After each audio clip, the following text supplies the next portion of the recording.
ঢাকার ধামরায়ে শিশুদের সুরক্ষায় হাম রুবেলা টিকাদান ক্যাম্পেইন 2026-এর আনুষ্ঠানিক উদ্বোধন করা হয়েছে।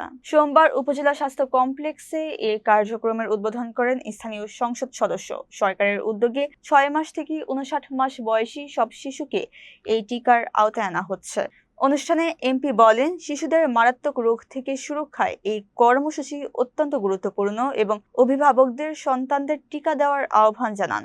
উপজেলার বিভিন্ন স্বাস্থ্য কেন্দ্র, কমিউনিটি ক্লিনিক ও স্কুলে টিকা প্রদান করা হচ্ছে। 20 এপ্রিল থেকে শুরু হওয়া এই ক্যাম্পেইন 14 কর্মদিবস চলবে। স্বাস্থ্য বিভাগ জানায়, প্রতিদিন সকাল 9টা থেকে বিকেল 4টা পর্যন্ত টিকাদান কার্যক্রম চলবে এবং প্রয়োজনে শিশুদের পরামর্শ ও ভিটামিন এ ক্যাপসুল দেওয়া হবে। মায়ের নাম রাজিয়া সুলতান।